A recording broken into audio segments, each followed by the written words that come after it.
저는 오늘 본문의 말씀을 가지고 감사할 수 있습니까? 이런 제목으로 하나님의 말씀을 증거하겠습니다. 오늘은 맥주 감사절을 기념하며 드리는 주일 예배입니다. 이 맥주 감사절은 구약의 3대 절기, 유월절, 맥주절, 그 다음에 수장절, 추수감사절이라고도 하죠. 그 중에 하나인 절기입니다. 맥주절은 6월절로부터 7주가 지나고요. 좀 잘 들어보세요. 50일째 드려지는 절기입니다. 그래서 오순절이라고도 하고요. 6월절부터 7주에 드려진 절기라 해서 77절이라고도 부릅니다. 구약의 절기들은 공통점이 뭐냐? 하나님의 은혜를 생각하며 감사하는 절기입니다. 맥주절에 대한 성경 구절 한번 읽어보겠습니다. 출애굽기 34장 22절입니다. 77절 곧 맥주절의 초실절을 지키고 새말에는 수장절을 지키라. 저기서 말하는 77절, 이 77절은 맥주절을 얘기하는 것이고요. 여기 맥주의 초실절이다 그래. 초실이라는 것은 처음에 얻는 소득을 얘기하는 것입니다. 실과를. 새말은 뭐냐? 새말은 마지막 끝. 연종에 추수한 것을 저장한다 해서 수장절 그렇게 말을 합니다. 초실절이라고 했는데 이스라엘의 농사 문화를 잘 모르면 이 초실절에 대해서 이해가 헷갈리고 혼돈스러울 수 있습니다. 저도 어제 설교를 준비하면서 좀 이렇게 더 잘 알게 되었어요. 처음 열매를 수확한다 해서 초실절입니다. 초실절에 대해서 이야기 이렇게 쉽게 드리면 보리의 첫 열매의 초실절이 있고요. 밀의 첫 열매의 초실절이 있습니다. 보리의 첫 수확을 하는 6월절 그때쯤에 보리를 거두어 초실절이라고도 하고요. 그 다음에 밀을 추수하는 오늘날 우리가 지금 기념하고 드리는 맥주절의 초실절이 있습니다. 여호수아서 5장 10절로 12절의 말씀을 보겠습니다. 이스라엘의 자손들이 길갈에 진쳤고 그달 14일 저녁에는 여리고 평지에서 유월절을 지켰으며 유월절 이튿날에 그 땅에 소산물을 먹되, 여기 보니까 유월절 이튿날에 그 땅에 소산물을 먹되 그날에 무교병과 볶은 곡식을 먹었더라. 또 그 땅에 소산물을 먹은 다음 날에 만나가 그쳤으니 이스라엘 사람들이 다시는 만나를 얻지 못하였고 그 해에 가나안 땅에 소출을 먹었더라. 이스라엘 백성들이요 애굽에서 나와 광야를 거쳐 요단강을 건너 여리고성을 무너뜨리고 그 땅에 이제 정착하게 되는데, 이때의 이 말씀은 뭐냐면 그들이 농사에서 얻은 소득이 아니에요.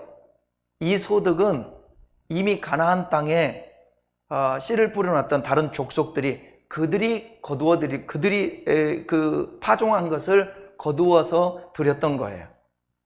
여기 보게 되면 뭐라고 나왔냐면 이스라엘 사람들이 소산물을 먹을 때에 만나가 그쳤다고 그랬어요. 하나님이요, 이런 분이세요. 광야에서는 농사를 지을 수 없고 광야에서는 먹을 게 없으니까 그때는 하나님이 만나를 내려주세요. 메추라기를 내려주세요. 그런데 이제 가나안 땅에 들어가니까 이제 거기서는 추수할 수도 있고 식물들이 있으니까 만나를 그치게 하는 거예요.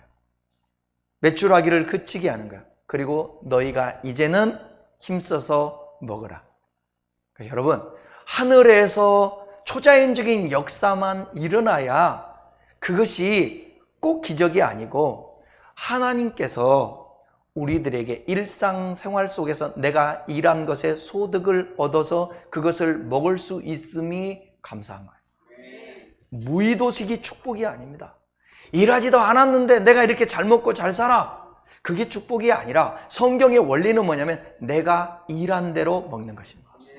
그러니까 그것이 기적인 거예요. 이게 그러니까 표현이 그렇지만 일상의 기적이라는 말 우리 많이 쓰잖아요.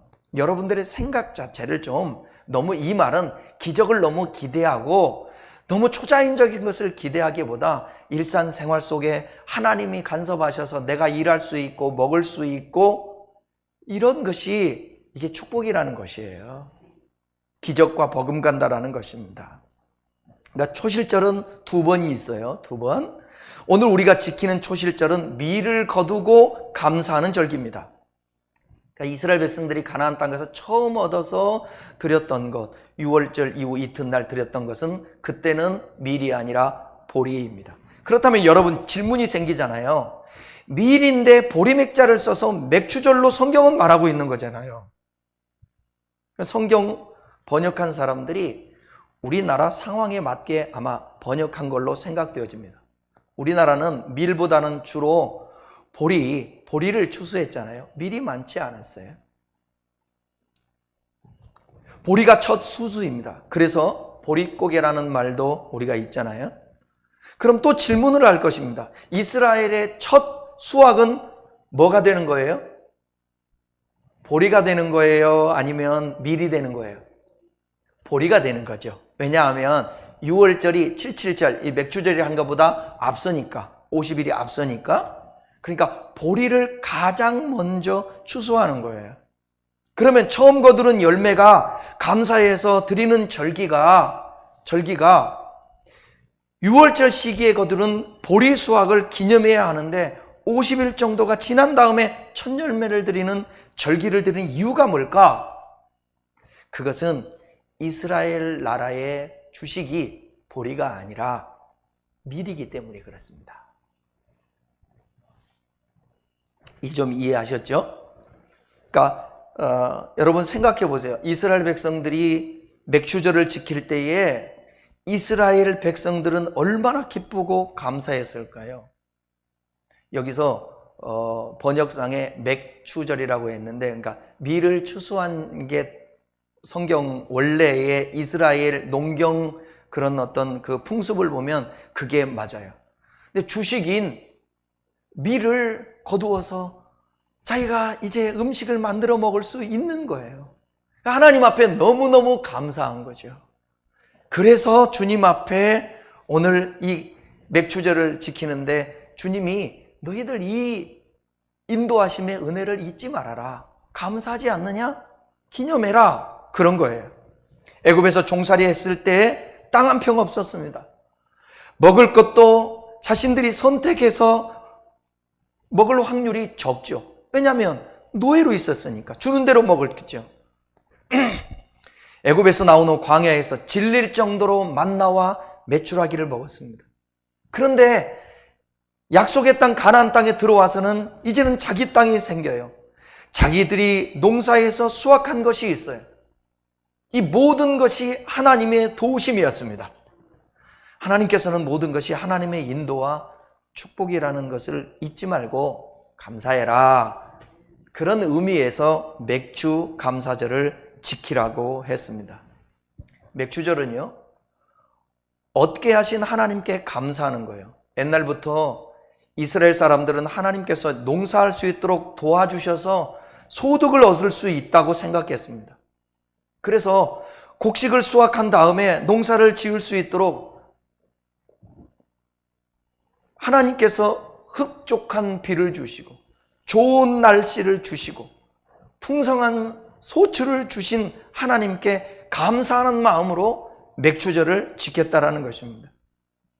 지금의 한국에 연식돼서 농사보다는 우리가 회사, 직장 생활하면서 농사를 짓지 않는 경우가 대부분이잖아요. 그렇다면 어떻게 농사절기를 실감하며 그 결실에 감사를 드릴 수 있을까? 우리가 사업장에서 또 회사에서 직장 생활을 할 수 있고 소득을 얻을 수 있음이 그 감사 아니겠어요? 나이 드신 분들은 그동안 일해서 자식들 먹여 살리고 공부시키고 시집장가 보낼 수 있음이 그게 하나님께서 여러분들에게 건강 주시고 여러분 일할 수 있는 터전 주셔서 그렇게 해서 아이들 다 가르치고 이렇게 또 생활할 수 있었던 거 아닙니까? 그 하나님이 도와주셔서 그런 거예요. 그러니까 감사할 수 있기를 바랍니다. 또 다음 세대, 또 자녀들은 부모의 도움으로 이렇게 자라고 공부할 수 있다는 거, 부모님과 하나님께 감사해야 되는 거예요. 저는 지금처럼 우리나라가 부유할 때가 없었다고 생각되어집니다. 1960년대 초반만 해도 우리나라의 1인당 국민소득이 어느 정도 되었을까요? 80불입니다. 80달러. 80달러. 세계의 최빈민국이었습니다. 그러니까 5, 60년 전만 해도 우리나라가 세계에서 가장 가난한 나라. 지금은요, 32,000달러. 3만 달러가 넘어요. 32,000달러 정도. 작년 기준으로 해서 전 세계 국가 수가 공식적으로 인정받은 나라가 몇 나라냐면 193개국입니다.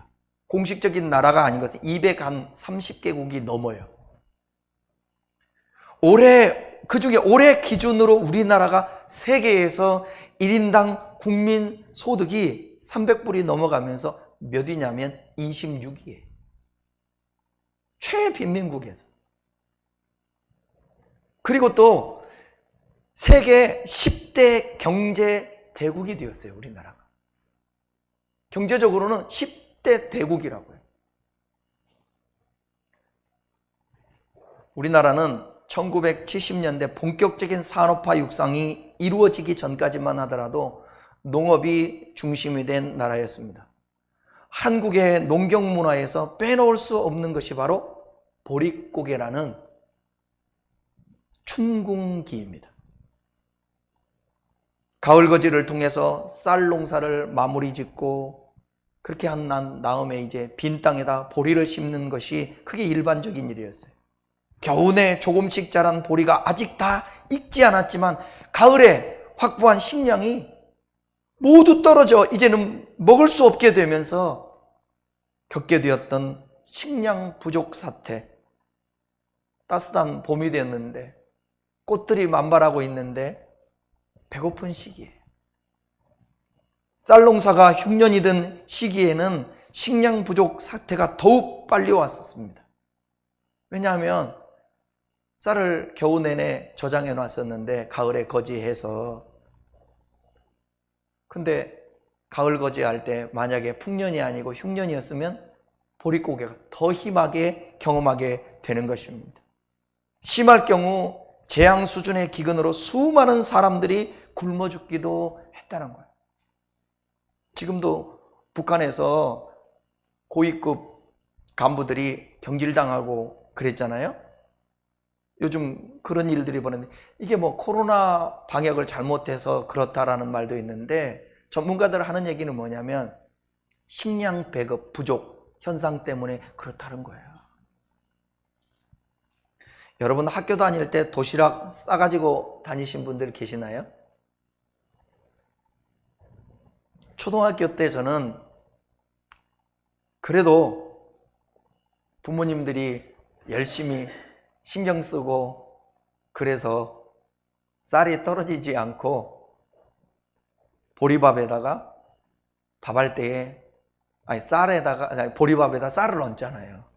그리고 도시락 싸줄 때에는 위에서 섞어서 도시락 싸준단 말이에요. 근데 제 친구들 중에는 진짜로 쌀 한 톨 없는 꽁보리밥을 싸오고 있는 사람도 있었고요. 지금도 기억하네요. 이름이 송기성이라는 그 친구인데 그 친구는 정말 부자였어요. 논이 100마디기 정도 있었대요. 그래, 그 집이 얼마나 부자예요. 논이 100마디기 정도 되니까 너무너무 부자죠. 걔는 날마다 도시락이 쌀이에요. 쌀밥. 지금도 기억이 나요.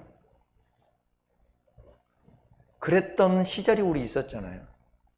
우리 학교는 제가 초등학교 다닐 때에 시범 학교가 되어서 6학년 때 급식을 하게 됐습니다. 그 깡촌 시골에서. 얼마나 감사하게 잘 먹었는지 몰라요. 6학년 때.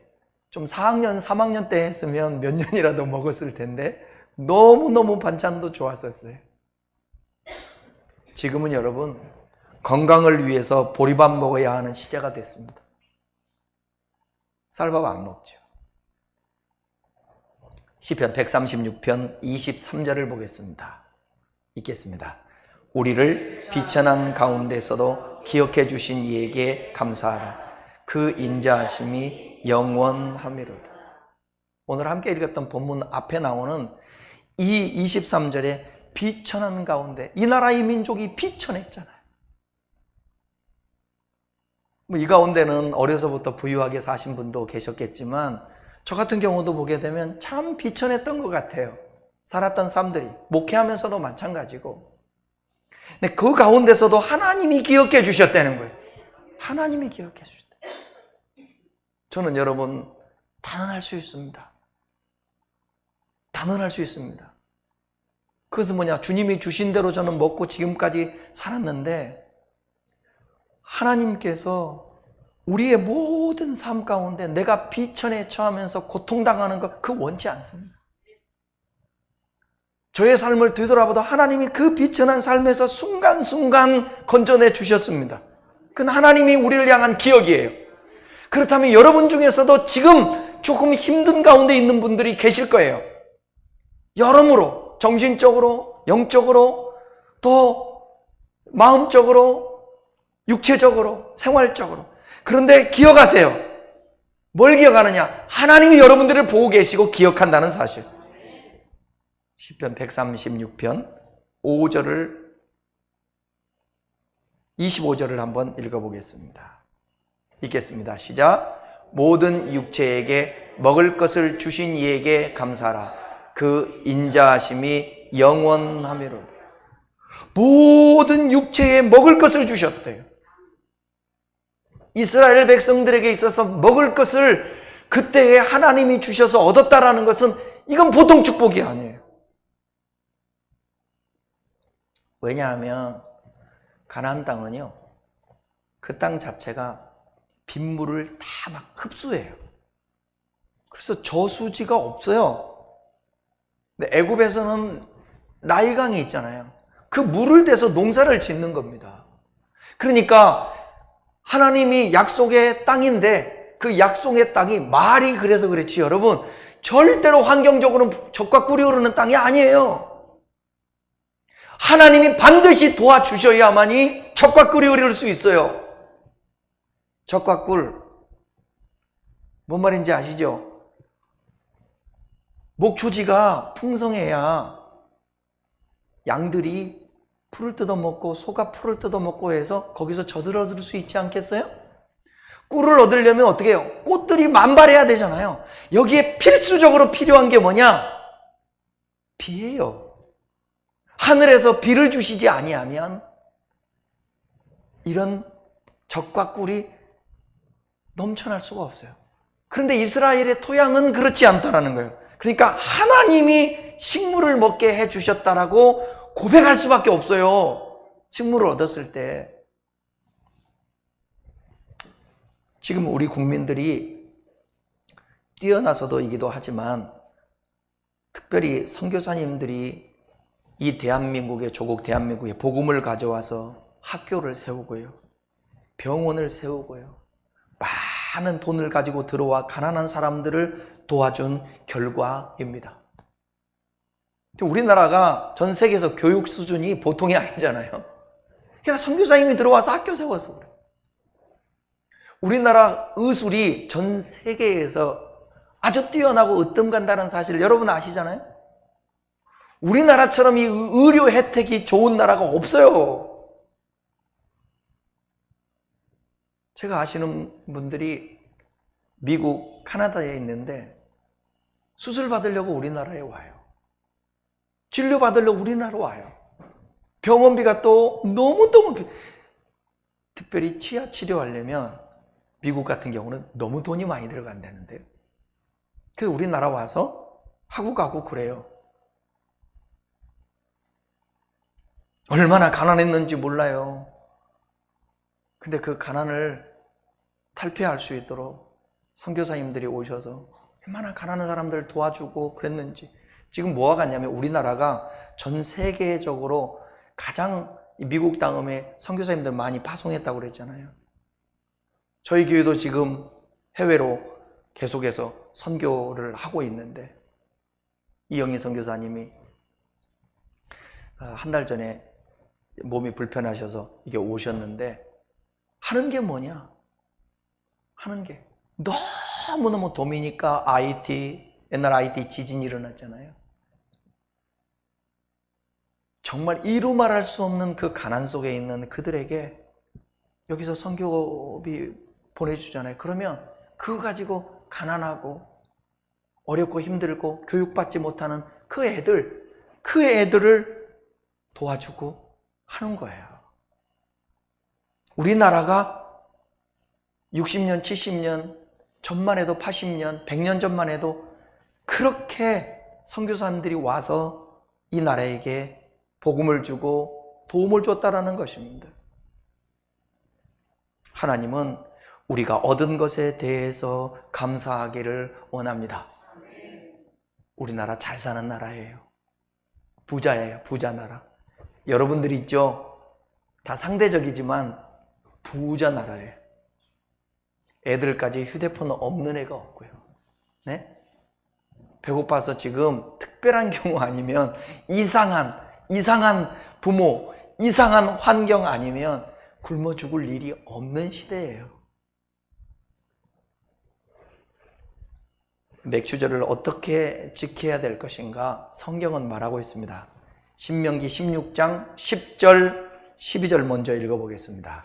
내 하나님 여호와 앞에 77절을 지키되 내 하나님 여호와께서 내게 복을 주신 대로 내 힘을 헤아려 자원하는 예물을 드리고 너와 내 자녀와 노비와 내 성중에 있는 레위인과 및 너희 중에 있는 객과 고아와 가부가 함께 내 하나님 여호와께서 자기의 이름을 두시려고 택하신 곳에서 내 하나님 여호와 앞에서 즐거워할지니라. 너는 애굽에서 종되었던 것을 기억하고 이 규례를 행할지니라. 아멘. 또 신명기 16장 16절에서 17절도 이와 같이 말하고 있습니다. 보겠습니다.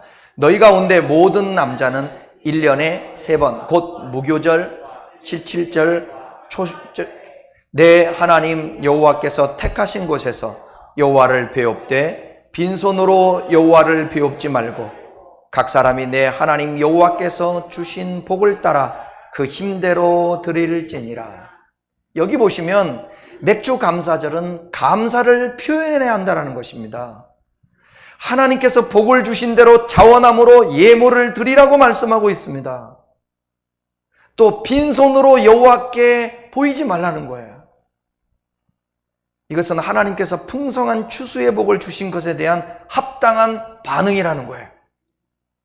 하나님께서 풍성히 베푸셨는데 사람이 자기 것만 먼저 계산한다면 이것은 하나님과 언약 관계를 맺은 하나님의 백성의 올바른 모습이 아니라는 거죠. 빈손으로 여호와께 보이지 말라는 명령은 하나님께서 반드시 축복해 주실 것이니 그 축복으로 결코 자기 곶감만 채우지 말고 하나님께 감사를 드려야 한다는 의미가 내포되어 있습니다. 우리가 우리의 것으로 드린다고 생각할 때는 빈손이 될 수 있지만 결코 우리의 것으로 하나님께서 감사하는 것이 아니라 하나님께서 먼저 우리에게 주신 것을 가지고 그 일부를 떼어서 하나님 앞에 감사로 드린다. 이런 사람들은 빈손으로 올 수가 없는 거죠. 또 모든 사람들과 함께 하나님 앞에서 즐거워하라는 거예요. 맥주절은 즐거움의 절기, 감사함의 절기입니다. 뭐라고 얘기했어요? 너와 내 자녀와 노비와 내 성중에 가는 레위인과, 레위인은 그 당시에 제사장들 얘기하는 거죠. 너희 중에 있는 객과 고아와 가부와 함께라는 표현을 하고 있습니다. 추수함으로 인하여서 직접 소득을 얻은 당사자뿐만 아니라 그 주위의 모든 사람들이 다 함께 즐거움에 동참해야 할 것을 보여주고 있는 거예요. 내가 노력하여 얻은 것이니까 내가 누리고 하나님께 감사하면 되리라. 그런 생각을 가지면 안 되고요. 나만이 아니라 하나님이 주셨으니까 혹여 어떤 상황에서 아파서, 상황이 안 돼서, 땅이 없어서, 직장이 없어서 소득을 많이 얻지 못하는 가난한 사람이 있거든. 그 사람들과 함께 맥주절을 즐겁게 잔치를 벌이며 지내라는 사실이에요. 여러분, 우리가 교회 안에서도 행사하면서 추수감사절을 드리고 뭐 부활절하고 음식을 차리고 그러면 하나님이 먹습니까? 하나님이 먹는 게 아니잖아요. 다 우리가 먹잖아요. 하나님이 절기 때마다 그것을 원하셔요. 자녀, 노비, 레위인, 객, 고아, 과부 다 물질적으로 약한 사람들입니다. 아까 읽었던 16장 신명기 16절에 보시면 모든 남자는 1년에 3번 무교절 77절 초막절을 지키라 하셨는데 여기서 남자는 대표성을 말하는 거예요. 11절과 14절에 보게 되면 남자뿐만 아니라 아까 나오잖아요. 여자들, 객과 고아와 가부들 함께 참여했던 거예요.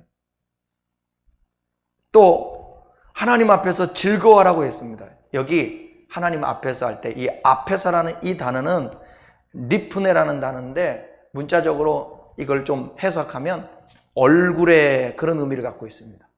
의역하면 보는 앞에, 이것이 더 깊게 영적으로 들어가면 임재를 향해 그런 뜻을 갖고 있습니다. 그러니까 이스라엘 백성이 다른 곳에서 즐거움을 누리는 것이 아니라 하나님의 임재가 있는 곳에 공동체를 이루어 그곳에서 함께 즐거워하고 감사하고 누리고 먹으라는 거예요. 진짜 코로나만 아니면 잔치를 벌려서 우리 함께 나가서 밥을 먹든지 준비해 와서 여기서 잔치를 해서 뭘 먹든지, 에? 진짜 좀 규제가 풀리고 백신 다 맞고 그러면 어디 가서 맛있는 거 식당 얻어가지고 우리 먹었으면 좋겠어요. 그리고 서로 축복하고 막 박수치고 할렐루야하고. 그리고 나올 때, 밥 먹고 나올 때 저희 큰나무교회가 그동안 밥을 못 먹었는데 이 식당에서 밥을 먹게 해주셔서 감사합니다. 그리고 박수를 우레같이 치고 오면 이 생전 처음이네. 얼마나 기분 좋을까요? 식당에서. 그죠?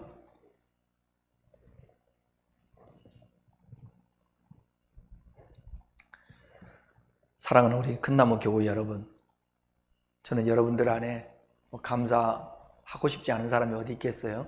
그럼에도 불구하고 말씀을 들으며 믿음이 생겨나서 성령님이 터치해 주셔서 감사하는 마음이 생겼으면 좋겠습니다. 탈무드에 나오는 아주 유명한 명언이 있습니다. 감사를 모르는 자를 벌하는 법을 하나님께서 만들지 아니한 것은 감사할 줄 모르는 자를 이미 불행으로 벌하셨기 때문입니다. 그러니까 여러분, 벌할 필요가 없다는 거예요. 감사 안 해도. 왜? 이미 감사하지 않는 사람은 불행하게 살고 있다는 거예요. 그게 심판인 거예요. 감사하는 것은 결코 쉽지 않습니다. R.A. 토레이라는 목사님인데, 여러분 예수원이라는 우리 수도원 있잖아요. 지금은 돌아가신데 대천덕 신부 할아버지입니다. R.A. 토레이 목사님이. 그분이 쓰신 책에 이런 내용이 있습니다. 미국의 미시간주에 풍랑이 일어나서 배 한 척이 파손됐어요. 그때 한 수영 선수가 목숨을 걸고 뛰어들어가서 무려 몇 명을 걸렸냐면 23명을 구조했습니다. 지역신문에 나고 훈훈한 화제가 되었습니다.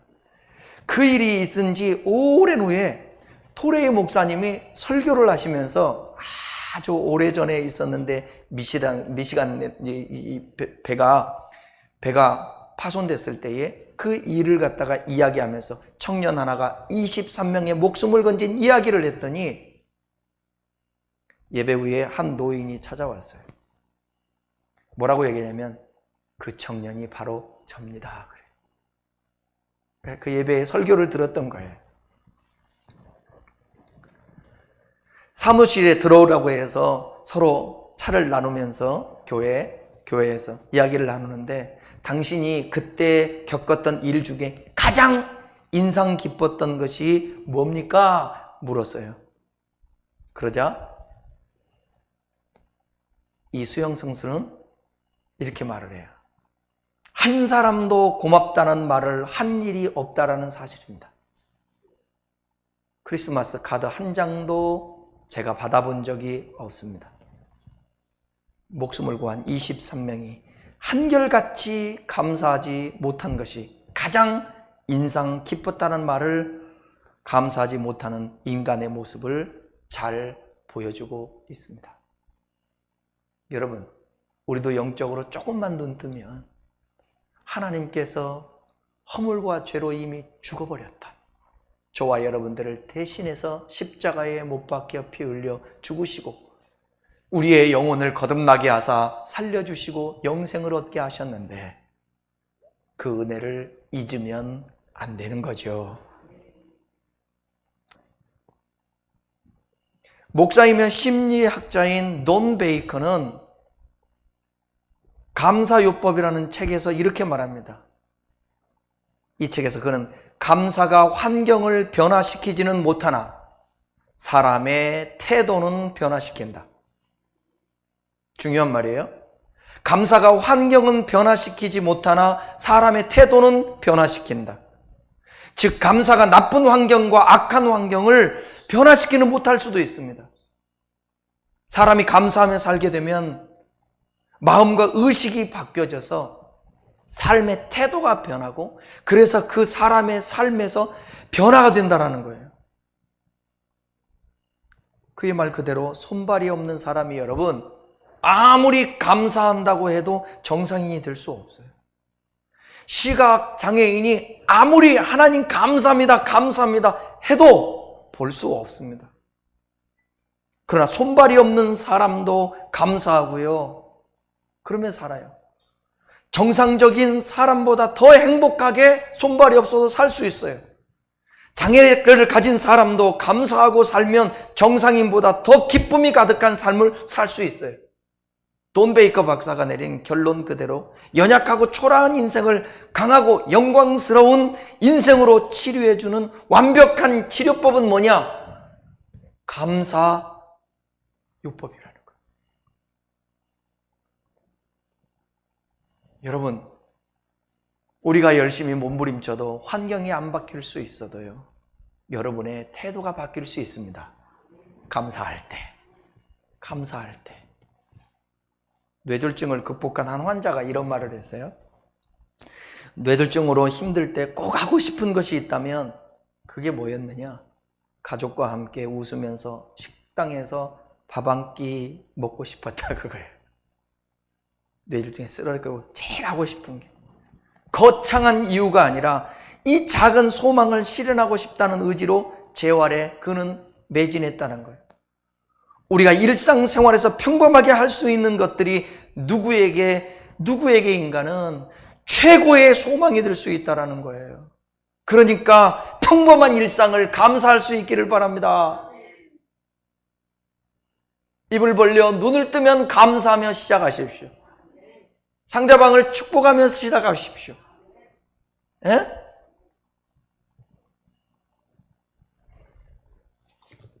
저희 집에도 우리 집사람도 일어나면 매일 하는 건 아니지만 목사님 축복합니다 그러면 기분이 좋죠.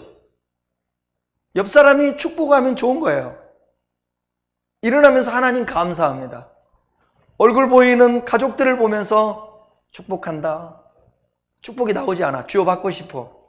그래도 축복합니다. 주님의 이름으로 축복합니다. 결론입니다.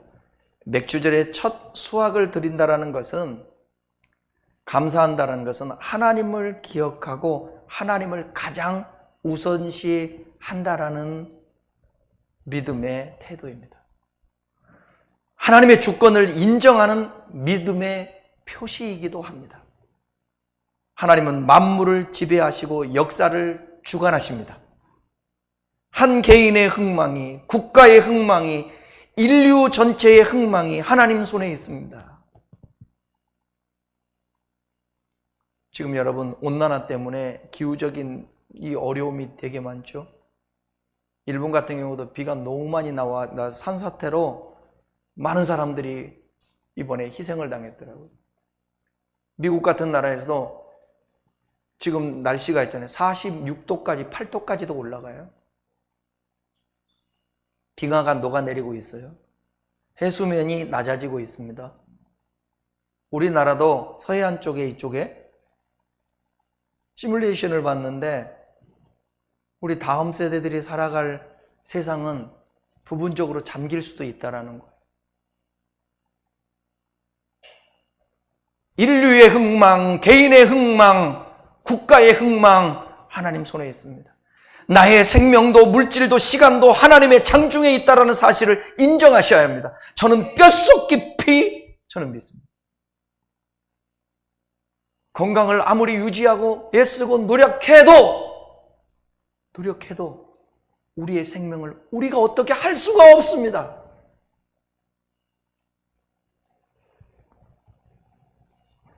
이것을 고백할 수 있는 사람은 하나님의 은혜를 깨닫고 감사할 수 있게 될 것입니다. 사람은 흑인 없음의 존재에서 하나님의 생기 때문에 있음의 존재가 되어 만물의 영장이 되었고 하나님의 형상을 닮은 자로 그렇게 인정받게 되었습니다. 이 사실, 있음의 존재가 된 게 하나님의 그 은총이라는 사실을 깨달을 때 우리는 겸손하며 모든 삶에 벌어지는 일들을 감사할 수 있습니다. 나는 여러분들이 생명호흡 끝날 때에도 여러분의 임종을 지켜보는 사람을 축복할 수 있는 믿음이 있기를 바라고, 그 마지막 고백이 이 고백이었으면 좋겠습니다. 하나님, 나의 인생에 여기까지 인도하시고 함께 하시고 도와주신 것 감사합니다. 내 생명 끝나며 영생의 길, 천국을 주실 것을 믿어짐에 감사합니다. 그러니까 이 절기 때만이라도 이런 말씀을 들으며 여러분이 마음에 새기고 감사하는 사람이 될 수 있기를 바랍니다. 여러분의 삶은 언제든지 삶의 태도가 바뀔 수 있어요. 똑같은 환경을 보는 관점이 바뀔 수 있어요. 그런 감사하는 사람 될 수 있기를 주님의 이름으로 축원합니다. 기도하겠습니다.